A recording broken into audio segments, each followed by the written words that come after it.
Pastor, really enjoyed the sermon this week. We got a few questions in, and we're going to go through them today. We're really excited, hope to get some more in the future. But the first question, it hits me close to home because I love comic books.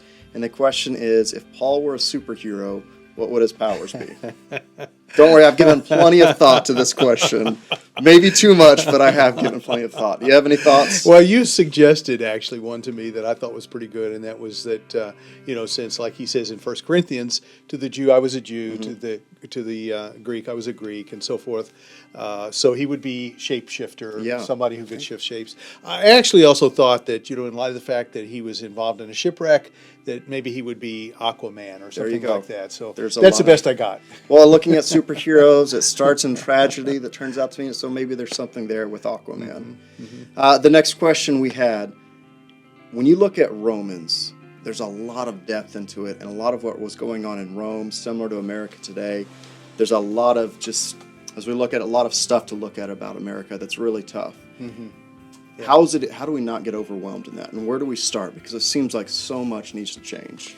Well, so much does need to change. That's constant. That's real. It was real for Paul. It's real for us. The place to start is where you are. Dave Ramsey talks about baby steps. Really, that's key. What can you do? I'm a big fan of taking little steps toward accomplishing great goals. So, where is God speaking to you specifically? Where are the edges of your life sort of being challenged? And what changes do you need to make? Because honestly, changing the United States is beyond any of our abilities. But by the power of the Holy Spirit, with God's help, we can begin to make changes in our own lives that bring Him more honor. And so the key is to start where you are, to start with yourself, and then to see how God might use you in somebody else's life to make a difference as well. And I think for me, as I listen to that, one of the things that's really important also, we can downplay small things as unimportant, but if we're washing someone's car for the sake of God, that has eternal significance. It does. If we're helping somebody carry groceries, if we're doing it for the sake of Christ, it has eternal significance. So it's very easy to get overwhelmed, but small things can be great things. Well, and we tend to overestimate what we can accomplish in the short term and way underestimate what God can accomplish through us in the long term. Yeah. So our last question was a very good question. Is it possible to take a stand and not cause offense? Well, to some extent, no. I mean, if you're going to take a stand, it's very likely somebody will be offended. We cannot avoid that. Doesn't mean we have to be rude. It doesn't mean we have to be contentious. It doesn't mean we have to make it such an ugly, here I stand moment that everybody around us wants to run away. And we also need to realize that there's a difference between causing offense and somebody taking offense. And so Luther once said, if my mere drawing of breath offends you, I can't avoid that.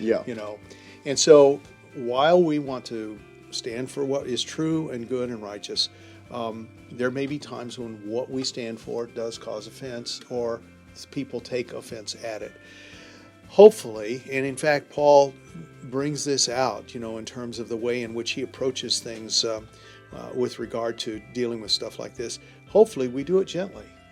We don't want to just be rude and ugly and in your face all the time. It's time for us to also have a heart of gentleness as we try to proclaim the truth of God. One thing that I've always found growing up and going to school in Austin, which is a lot of different ideas and beliefs, people are very willing to listen to you, but it's how you approach them. And I think that's very important, is approaching them with the love of Christ and looking at same examples of Paul going in and saying, you have many gods. Now let me tell you, and he approached them with respect. And I think in that, there may be people that will take offense.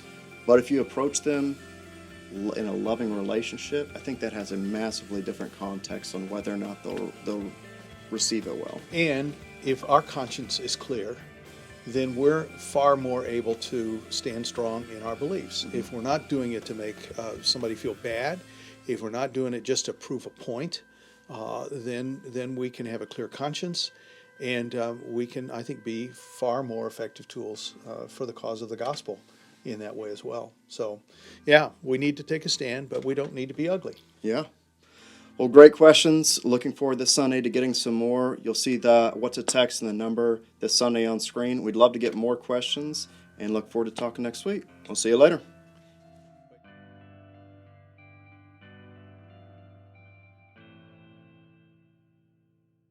Somebody came up to me after the service and said, "Hey, you left out a number." Mm-hmm. And so there's a little confusion about what people need to do to text in their questions. Okay. That would be they need to text, first of all, St. John 113. Mm-hmm. That's the body of the text. That's the code, words they yeah, need the to words. send. And then they need to text that to 22333, right? Yes. It doesn't sound like a phone number. It is, though. It is. Trust me, it works. Yeah, it does work. And that's how you get it through. And we'd love to get them. And so even though it doesn't look like a phone number, I promise it is, and we'll get your questions. So.